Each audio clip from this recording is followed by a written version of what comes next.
देखो last class में atomic structure में हमने अलग अलग जो क्वांटम नंबर्स होते हैं उनको पढ़ना स्टार्ट किया।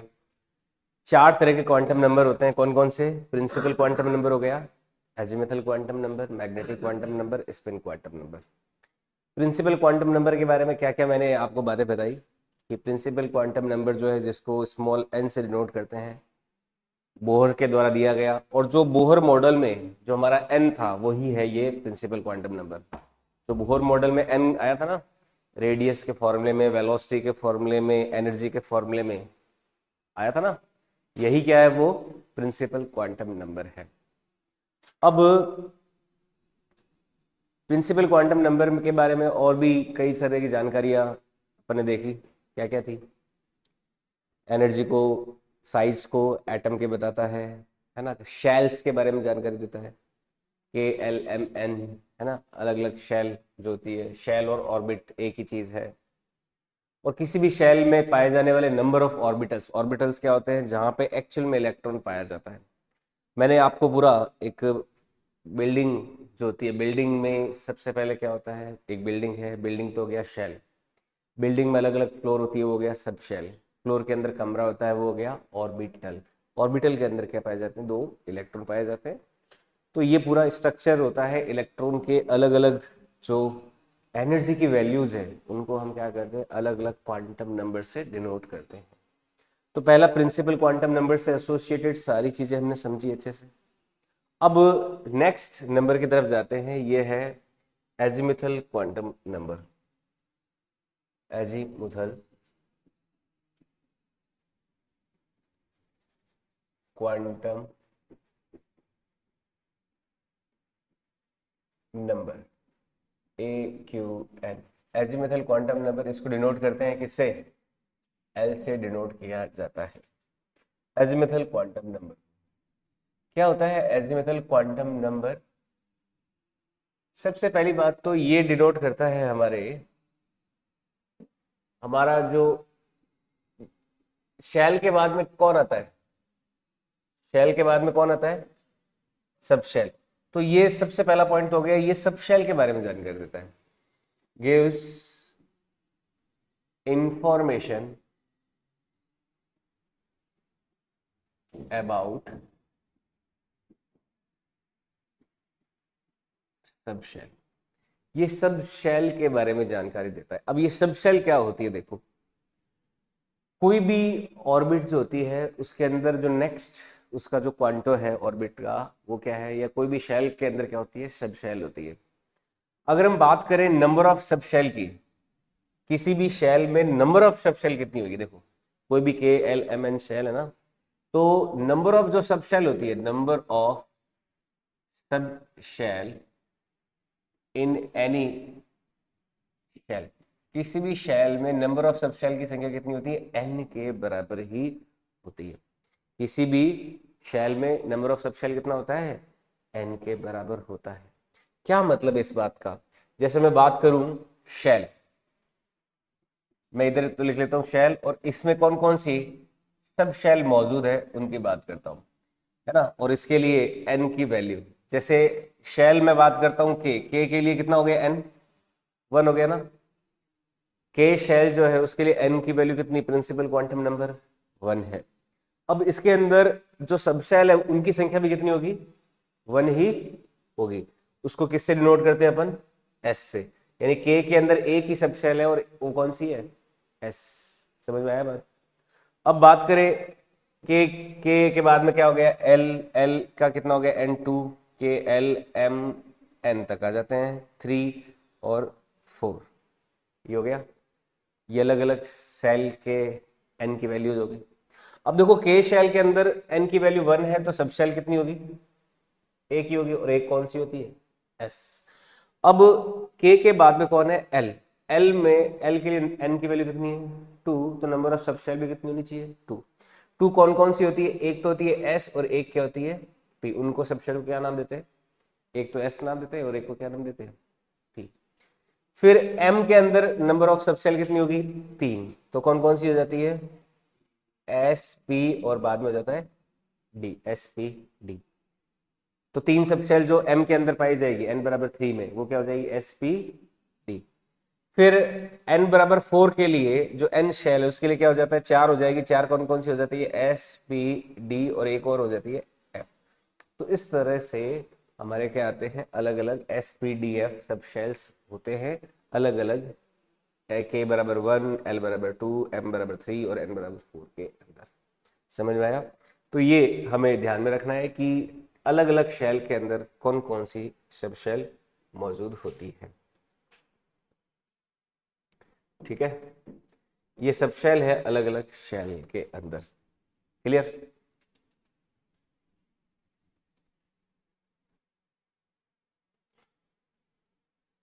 अब यहां पर भी देखो जो वैल्यूज है एजीमुथल क्वांटम नंबर एल की, है ना, यहां पर एक देखो पॉइंट और है दूसरा कि जो नंबर ऑफ वैल्यूज देखे, number of values of L ये कितनी होती है n-1 के बराबर होती है। यानी कि एल की कितनी वैल्यू होगी l-1 होगी, है ना, 0 से n-1 के बीच होती है जो नंबर ऑफ वैल्यूज या फिर वैल्यूज है। अगर नंबर ऑफ वैल्यूज की बात करें तो कितनी होती है n-1। और अगर मैं वैल्यूज ऑफ एल की बात करूं, खाली वैल्यूज ऑफ एल यानी कि एल की क्या क्या वैल्यूज होगी, तो वो होती है 0 से n-1 तक होती है। देखो इस बात को समझना ध्यान से, क्या मतलब है इसका। जैसे एग्जाम्पल के तौर पे n की वैल्यू है 1, n की वैल्यू क्या है 1, तो 1 के लिए जैसे n बराबर अगर मैं 1 लूं तो l की नंबर ऑफ वैल्यूज कितनी हो जाएगी, एक्चुअल में नहीं सॉरी, नंबर ऑफ l की वैल्यूज n ही रखते हैं और जो वैल्यूज होगी वो 0 से n-1 होगी। तो देखो वैल्यू तो l की एक आएगी, कौन सी आएगी, अगर यहाँ पे n की वैल्यू 1 रखते हैं तो क्या आएगी l बराबर 0 आएगी। और l बराबर 0 पता है किसको इंडिकेट करता है, ये इंडिकेट करता है s को। जो s सब सेल है उसके लिए एजीमुथल क्वांटम नंबर कितना है l0 है। समझ में आई बात? जैसे एग्जाम्पल के तौर पे मैं n बराबर 2 लूं, तो n बराबर जब 2 लिया तो number of values of azimuthal quantum number कितना हो गया 2 होगा। और 2 वैल्यूज कौन कौन सी होगी, 0 से 2 में से एक गया 1, तो एक तो 0 हो गया और एक क्या हो जाएगा 1, है ना। तो s के लिए l0 ले लिया, तो s के लिए तो देखो l0 हो गया, तो 1 जो होगा वो किसके लिए हो जाएगा p के लिए। समझ आया बात? तो l बराबर जो 1 होता है वो किसके लिए हो जाता है फिर, किस किस सब सेल को डिनोट करेगा p को। समझ आया बात? इसी तरह से अगर मैं एग्जाम्पल की बात करूं, n बराबर अगर 3 हो और एग्जाम्पल के तौर पे n बराबर अगर 4 हो, है ना, तो इसमें इसके लिए l की वैल्यू क्या क्या हो जाएगी 0, 1 एंड 2, और इसके लिए l की वैल्यू क्या हो जाएगी 0, 1, 2 एंड 3। और इसमें देखो ये 0 तो s को इंडिकेट करेगा, ये p हो जाएगा और ये d। यानी कि यहां से ये पता चलता है कि l बराबर 2 के लिए जो सब सेल होती है वो कौन सी होती है d होती है। और यहां से देखो s-p-d-f यानी कि l बराबर 3 के लिए जो सब सेल है वो कौन सी हो जाएगी f हो जाएगी। तो s-p-d-f के लिए जो वैल्यूज है हमारी एजीमुथल क्वांटम नंबर की l की, उनकी वैल्यूज भी हमें ध्यान रखनी है 0, 1, 2, 3, ये हमारी वैल्यूज होती है सब सेल के लिए l की, एजीमुथल क्वांटम नंबर की। नोट कर लीजिए।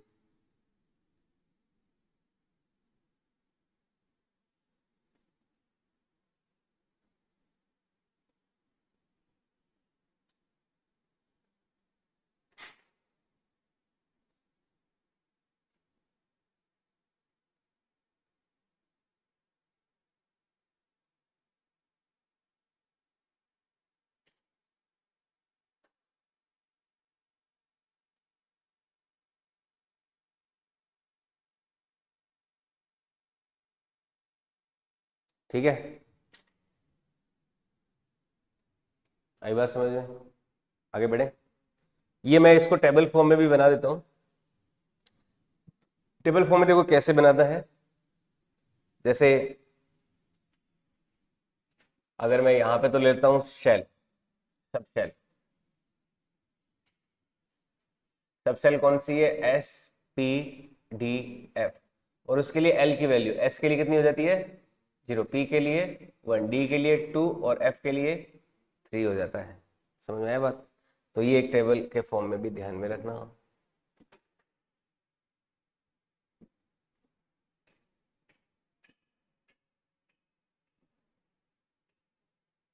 ओके,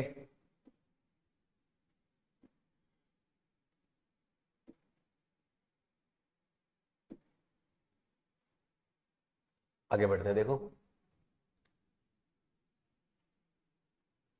अगर मैं बात करूं नंबर ऑफ ऑर्बिटल्स की, किसी सब सेल के अंदर कितने नंबर ऑफ ऑर्बिटल्स होते हैं, तो यहां पे आप ध्यान रखना, number of orbitals, number of orbitals in a subshell, किसी एक सब शेल में नंबर ऑफ ऑर्बिटल्स कितने होते हैं, तो उस सब शेल के लिए अपने पास क्या है, एल की वैल्यू है, क्या है उसकी, एल की वैल्यू है। तो उसके अंदर एक सब शेल के अंदर जो नंबर ऑफ ऑर्बिटल होते हैं वो कितने होते हैं, 12+1 हो जाते हैं। एक ऑर्बिटल के, एक सब शेल के अंदर जो नंबर ऑफ ऑर्बिटल्स होते हैं वो कितने होते हैं, 12+1 होते हैं। ठीक है, और ऑर्बिटल्स की संख्या इतनी है तो नंबर ऑफ इलेक्ट्रॉन्स कितने हो जाएंगे, number of electron in A subshell, एक सबशेल के अंदर नंबर ऑफ इलेक्ट्रॉन कितने हो जाएंगे, क्योंकि एक ऑर्बिट में 2 इलेक्ट्रॉन होते हैं, तो इसमें कितने हो जाएंगे, ट्वाइस ऑफ 12+1।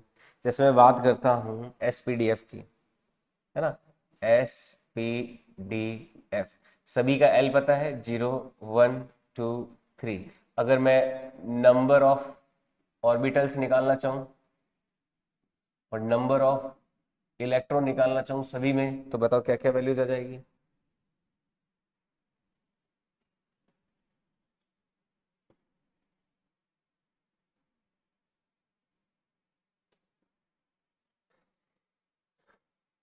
बताओ, एल की वैल्यू रखा 0, तो क्या डेटा आएगा, 0 रखा तो 1 आ गया, यानी कि नंबर ऑफ ऑर्बिटल्स कितनी है 1, तो नंबर ऑफ इलेक्ट्रॉन कितने हो जाएंगे 2, डबल होते हैं।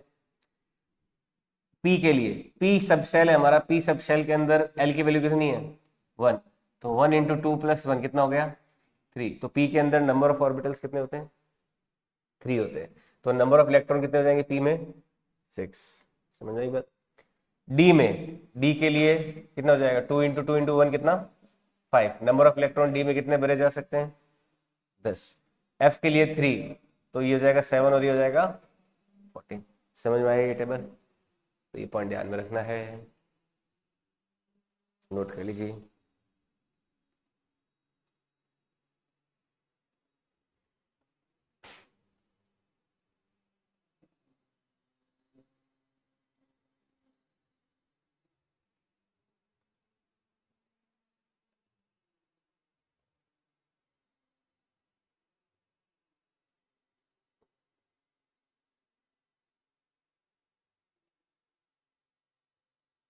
आगे बढ़े। अब देखो एक फॉर्मूला और क्या आता है, हमें किसी सबसेल का अगर ऑर्बिटल एंगुलर मोमेंटम निकालना हो तो उसके लिए एक फॉर्मूला होता है, वो ध्यान रखना है, ये नोट कर लिया। हम देखते हैं next, orbital angular momentum for subshell.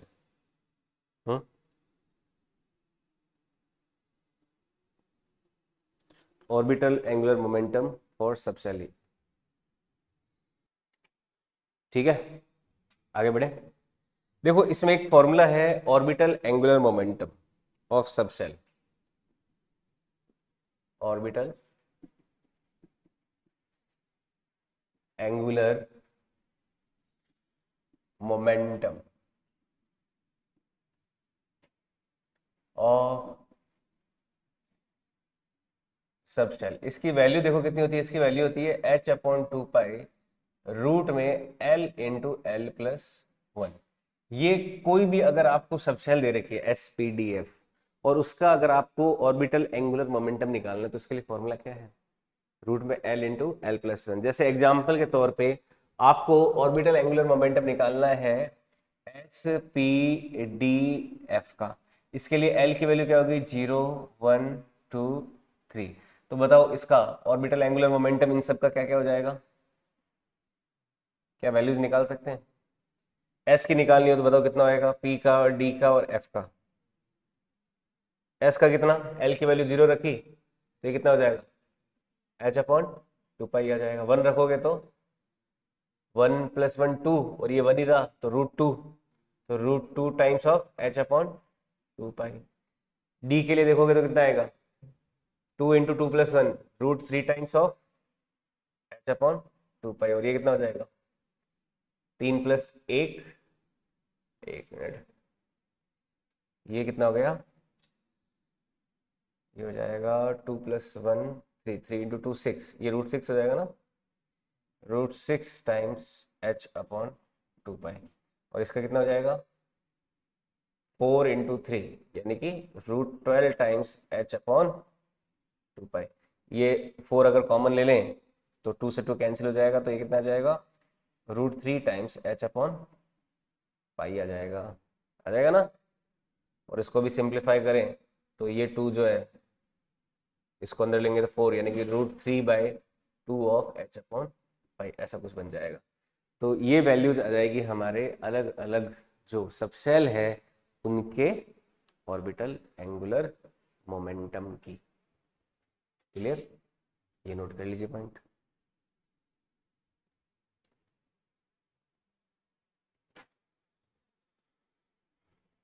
SPDF के लिए अलग अलग ऑर्बिटल एंगुलर मोमेंटम की वैल्यूज।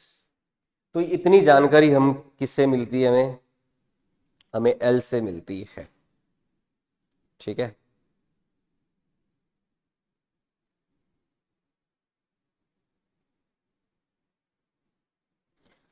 अच्छा, अगर मैं मोटे मोटे तौर पे बताऊं तो देखो एन से तो हमें क्या जानकारी मिल रही थी, साइज एंड एनर्जी की, किसकी जानकारी मिल रही थी, साइज एंड एनर्जी। लेकिन एल से पता क्या चलता है, एल से पता चलता है हमें shape of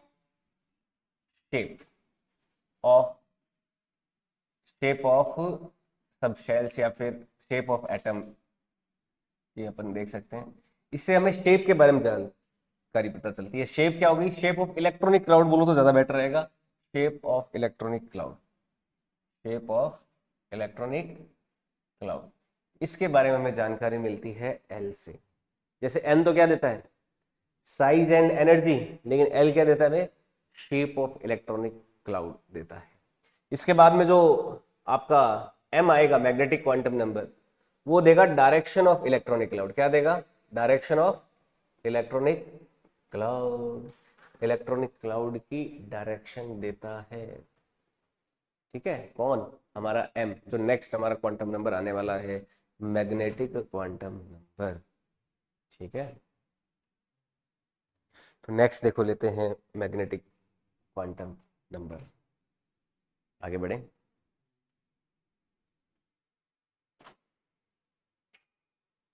magnetic quantum number,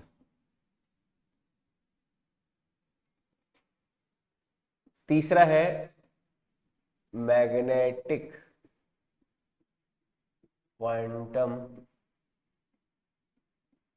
number, इसको MQN से भी डिनोट कर सकते हैं मैग्नेटिक क्वांटम नंबर को। इसका जो सिंबल होता है वो होता है small m, magnetic quantum number का।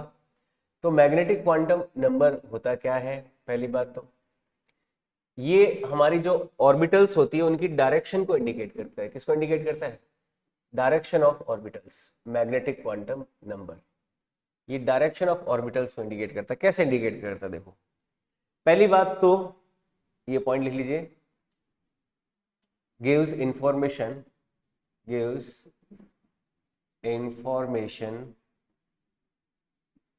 अबाउट डायरेक्शन ऑफ ऑर्बिटल्स, ठीक है, अलग अलग ऑर्बिटल्स की डायरेक्शन के बारे में जानकारी देता है।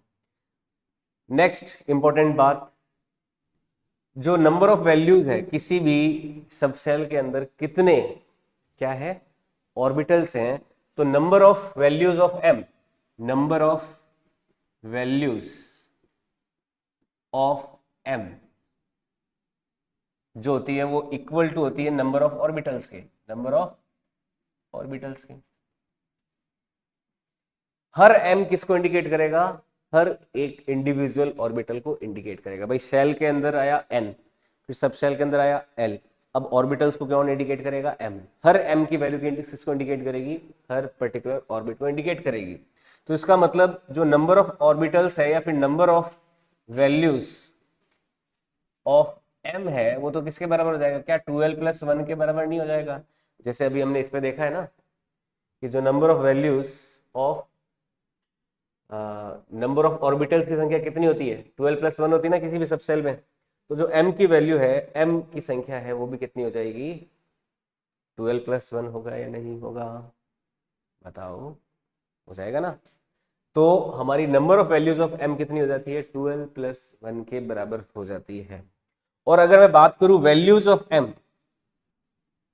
वैल्यूज ऑफ m जो होती है वो लाई करती है -l से +l के लिए। -l से क्या करता है? +l लाई करती है m की वैल्यूज। अब इसको समझना कैसे, क्या मतलब है इस बात का, है ना। जैसे देखो हम ले लेते हैं s के लिए l की वैल्यू कितनी? 0। तो नंबर ऑफ m क्या हो जाएंगे? नंबर ऑफ m कितने हो जाएंगे? केवल एक ही हो जाएगा। और l 0 तो -l से +0, तो वैल्यूज ऑफ देखूं मैं, वैल्यूज ऑफ m, तो वो कौन कौन सी हो जाएगी? केवल 0 ही रह जाएगी। ध्यान से समझना इस बात को। लेकिन मैं सबसे ले रहा हूं p के लिए l कितना होता है? 1। तो नंबर ऑफ वैल्यूज कितनी होगी? क्या 3 नहीं होगी? 12+1 करेंगे तो 2+1 3। और वैल्यूज क्या होती है? -l से +l, यानी कि -1 से +1, यानी कि जो वैल्यूज है m की क्या हो जाएगी? -1 0 +1। समझ में आया बात? ठीक है। इन हर m की वैल्यूज के लिए जो हमारे ऑर्बिटल्स हैं उनके भी अलग हम नाम करते हैं, उनको भी मैं समझाऊंगा अभी। अब p के बाद में d में आते हैं, तो d में l कितना होता है? d का 2। d के लिए l की वैल्यू कितनी हो जाती है? 2। नंबर ऑफ m कितने हो जाएंगे? 5। कौन कौन से हो जाएंगे? -2 से +2, यानी कि -2 -1 0 1 +2, ये 5 वैल्यूज हो गई m की। क्या होता है? -l से +l होता है ना, इसको समझना बात को। फिर d के बाद में कौन आया? f के लिए l कितना हो गया? 3। ये कितने हो जाएंगे? 7। कहां से शुरू हो जाएगा? -3 से +3। भाई m की वैल्यूज कहां से कहां होती है? -l से +l होती है, और होती कितनी है? 2l+1 होती है।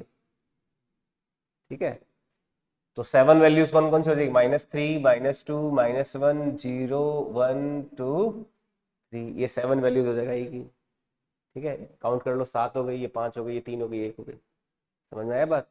ये हर m की वैल्यू जो है हर एक नए ऑर्बिटल को इंडिकेट करती है। ठीक है, हर एक नए ऑर्बिटल को इंडिकेट करती है। अब कौन से ऑर्बिटल को इंडिकेट करती है, उनको भी लिख लेते हैं। ठीक है, नोट कर लो ये चीज।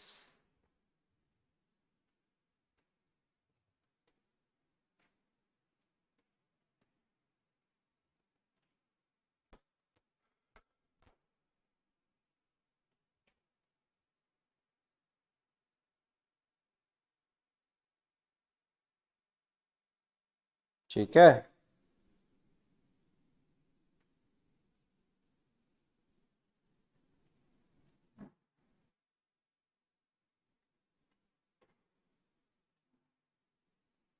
आगे बढ़े। अब देखो ये जो m की वैल्यूज है इनके लिए ऑर्बिटल का देखो नामकरण कैसे होता है। जैसे अगर m हमारा है 0, तो उसके लिए जो ऑर्बिटल है वो कौन कौन सी होगी? केवल s के लिए, 0 के लिए s ही हो जाएगी, खाली एक ही तो चाहिए, खाली वो s ही बोल देंगे उसको। लेकिन m अगर 1 है, l की वैल्यू 1 है, तो m की वैल्यू क्या होगी? -1 0 1, 3 वैल्यूज हो गई ना। तो इसके लिए p, देखो p के लिए क्या हो गए? 3 आ गए। तो p के जो 3 पार्ट है ना उसको कैसे इंडिकेट करेंगे? px py एंड pz ऐसे इंडिकेट करेंगे। फिर d के लिए 5 वैल्यूज कौन कौन सी है? -2 -1 0 1 2। इनके लिए देखो 5 वैल्यूज के लिए डी के लिए क्या क्या इंडिकेट करते हैं, d x y, d y z, d z x, एक हो जाता है d x square minus y square, और एक हो जाएगा आपका डी जेड स्क्वायर। ये डी के 5 अलग अलग ऑर्बिटल्स हैं, उन ऑर्बिटल्स के नाम है ये, है ना। ये 5D ऑर्बिटल्स बोलते हैं इनको, ये 5D ऑर्बिटल्स हैं। डी के ये 5 ऑर्बिटल्स हैं। ये कौन से हो गए, 3p ऑर्बिटल्स हैं। ये p के 3 ऑर्बिटल्स हो गए, ठीक है। f के जो ऑर्बिटल्स के नाम होते हैं बड़े कॉम्प्लेक्स होते हैं, उनको अपन नहीं लेंगे। जैसे d के थोड़े कॉम्प्लेक्स आ गए ना, p के तो बड़े आसान है, px py एंड pz। लेकिन d के dxy dyz dzx dx square minus y square, फिर क्या आ रहा है, डी जेड स्क्वायर आ रहा है ना। थोड़ा d के कॉम्प्लेक्स नाम हो जाते हैं, ओके। तो ये m की अलग अलग वैल्यू के लिए हर एक क्या होता है, हमारा ऑर्बिटल होता है। इनको देखो इस तरह से भी इंडिकेट कर सकते हैं, है ना। इसको बॉक्स रिप्रेजेंटेशन, देखो इसका क्या होता है, बॉक्स रिप्रेजेंटेशन। देखो एक एस ए की ऑर्बिटल है, तो क्या कर देंगे, एक बॉक्स बना देंगे एस का, है ना। एस ए की ऑर्बिटल है तो एक बना दिया, पी के 3 है तो 3 यहां पे बॉक्स बना देंगे ऐसे। इनका देखो बॉक्स रिप्रेजेंटेशन ऐसा होता है, 3 बना देंगे।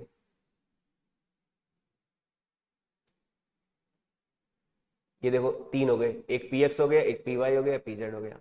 एस का एक ही ऑर्बिटल है तो खाली ये किसको रिप्रेजेंट कर रहा है, एस को। लेकिन ये क्या हो जाएगा, एक पी एक्स हो गया, एक पी वाई हो गया, और एक क्या हो गया, पी जेड। इसी तरह से डी के कितने हैं, 5 है या नहीं, डी के कितने हैं, 5। तो देखो 5 बना देते हैं, 1 2 3 4 और 5। ये डी के 5 ऑर्बिटल्स हो गए, हो गए। ये हो गया डी एक्स वाई, ये हो गया डी एक्स वाई, ये हो गया डी वाई जेड, ये हो गया डी जेड एक्स, ये d x square minus y square, और ये हो गया डी जेड स्क्वायर। ये 5 डी के ऑर्बिटल्स हो गए, ठीक है। तो इस तरह से बॉक्स से अपन रिप्रेजेंट कर सकते हैं डी के इन अलग अलग ऑर्बिटल्स को, एम की अलग अलग स्पेसिफिक वैल्यू के लिए, ओके।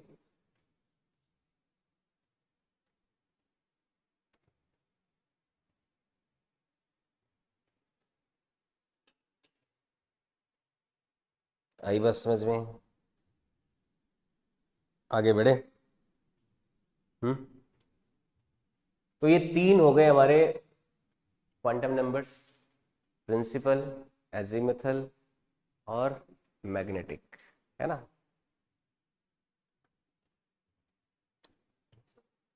ठीक है। नेक्स्ट देखो है फोर्थ क्वांटम नंबर, जिसको बोलते हैं स्पिन क्वांटम नंबर। क्या बोलते हैं इसको, spin quantum number, spin quantum number.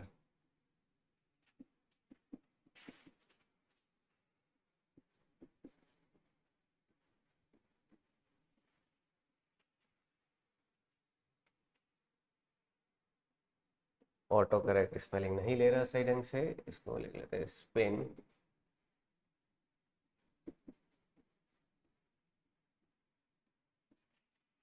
Spin quantum number.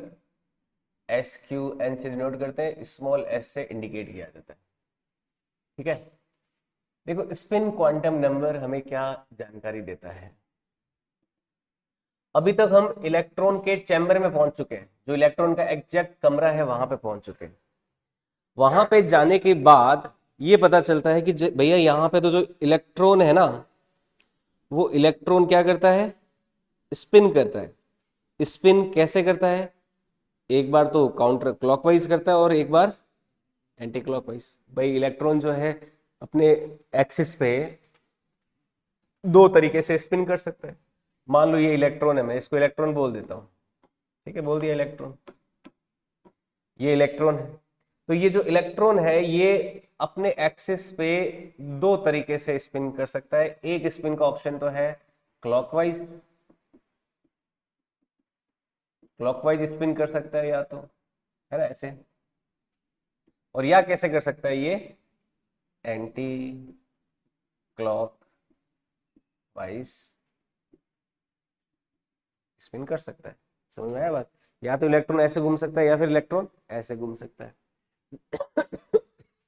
तो यहां पर क्लॉकवाइज स्पिन जो होता है उसके लिए अगर मैं प्लस हाफ लूं, देखो जरूरी नहीं है प्लस हाफ माइनस हाफ कुछ भी ले सकते हो, तो एंटी क्लॉकवाइज के लिए स्पिन क्वांटम नंबर के वैल्यू क्या हो जाएगा, माइनस हाफ हो जाएगा। समझ में आया बात? इसमें एस जो होता है, एस की दो ही वैल्यूज होती है, plus half and minus half. तो क्लॉकवाइज को अगर प्लस हाफ दे दोगे तो एंटी क्लॉकवाइज को क्या देंगे, माइनस हाफ देंगे। और बॉक्स रिप्रेजेंटेशन में देखें तो एस जैसे हमारा एक ऑर्बिटल है, एस के अंदर एक ही बॉक्स बनाते हैं, उसमें देखो इलेक्ट्रॉन को कैसे भरता हुआ दिखा सकते हैं अपन। अगर एक क्लॉकवाइज को ऐसे दिखाए तो एंटी क्लॉकवाइज को इस तरह से दिखा सकते हैं। ये किसको दिखाया, क्लॉकवाइज, तो ये क्या हो गया, एंटी क्लॉकवाइज वाला इलेक्ट्रॉन हो गया। इसी तरह से पी में दिखाना हो, पी में तीन कौन कौन से हो गए, p x p y p z. तो पी में दिखाना हो तो p x p y z को देखो ऐसे दिखा सकते हैं। ये मान लो पी एक्स है, ये पी वाई और ये पी जेड है।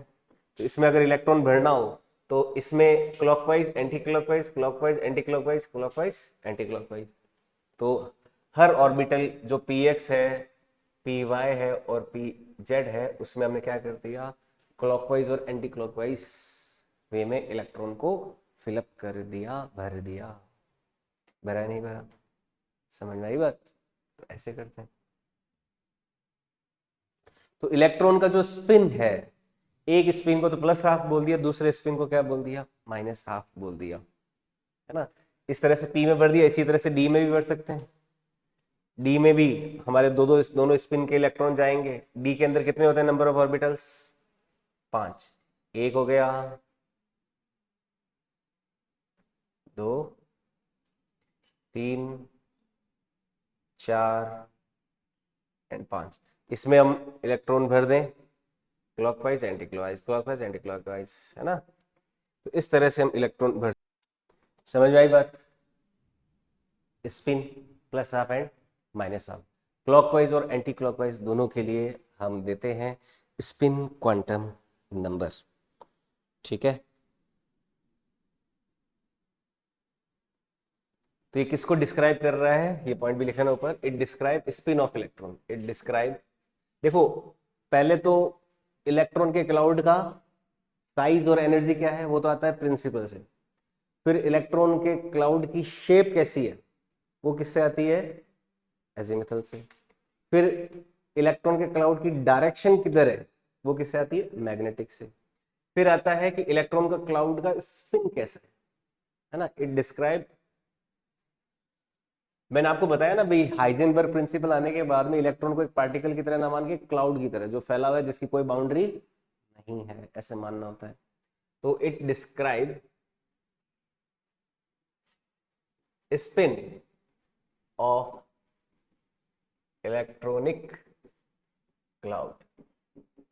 ये इलेक्ट्रॉनिक जो क्लाउड है उसके स्पिन को इंडिकेट करता है ना, जिसमें एक क्लॉकवाइज हो सकता है तो दूसरा एंटी क्लॉकवाइज हो सकता है। उसके स्पिन को डिनोट करता है स्पिन क्वांटम नंबर। क्लियर है चीज? अब देखो स्पिन क्वांटम नंबर का भी यूज करके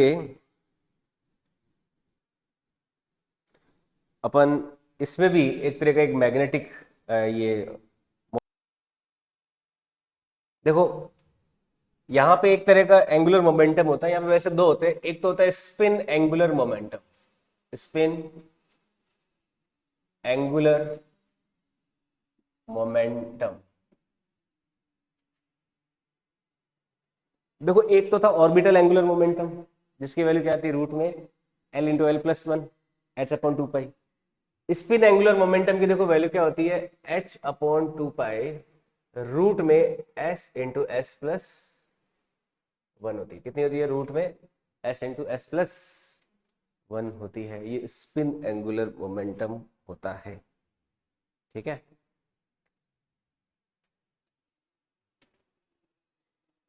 एक बस फॉर्मूला ध्यान रखना, न्यूमेरिकल तो रेयरली कहीं देखने को मिलता है। ये होता है स्पिन मैग्नेटिक मोमेंट। क्या होता है ये?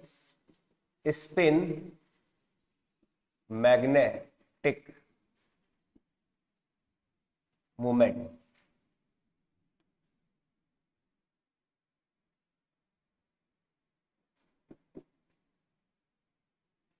Spin magnetic momentum.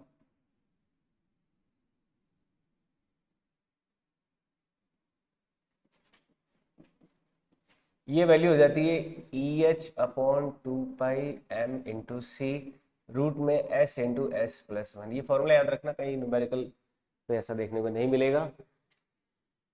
EH/2πmc। यहाँ पे E तो हो गया चार्ज ऑन इलेक्ट्रॉन, है ना।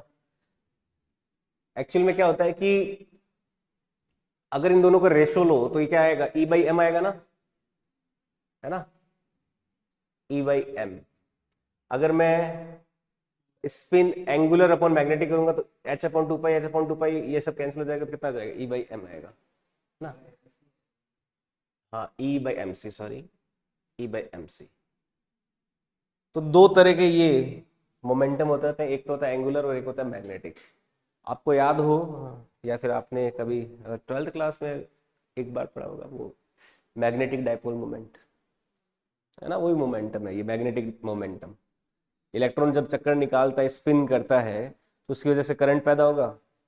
जब करंट करंट कोई चार्ज कोई सर्कुलर पाथ में मूव करता है तो करंट पैदा होगा। उस करंट का एरिया से मल्टीप्लाई कर दिया उस सर्कुलर पाथ के, तो उससे क्या आ जाएगा? मैग्नेटिक मोमेंट आएगा ना। वही मैग्नेटिक मोमेंट की यहाँ पे बात हो रही है। समझ में आया बात? तो ये हमारे हैं क्वांटम नंबर्स अलग अलग। ठीक है, क्लियर। अब देखो यहाँ पे क्वांटम नंबर अपन ने फिनिश कर दिए। क्वांटम नंबर को पढ़ने के बाद में जो नेक्स्ट अपन पढ़ने वाले हैं वो पढ़ने वाले हैं ये जो शेप्स हैं ऑर्बिटल्स की, है ना। डी का, पी का, एफ का, इनकी शेप कैसी होती है, एस की शेप कैसी होती है, और इनके अंदर नोड्स कैसे पाए जाते हैं, है ना। Shape of orbitals end nodes, ये अपन पढ़ने वाले हैं नेक्स्ट। ठीक है, उसके बाद में अपन इन ऑर्बिटल्स के अंदर इलेक्ट्रॉन को कैसे भरा जाता है, उसके लिए ऑफबाउ प्रिंसिपल, है ना, अलग अलग N+L रूल वगैरह आते हैं। फिर इलेक्ट्रॉनों को भरना सीखेंगे, इलेक्ट्रॉनिक कॉन्फ़िगरेशन सीखेंगे, तब जाके अपना एटॉमिक स्ट्रक्चर कंप्लीट हो जाएगा, है ना। तो एक दो क्लास में इसको फिनिश कर देंगे। आई बात समझ में? आज के लिए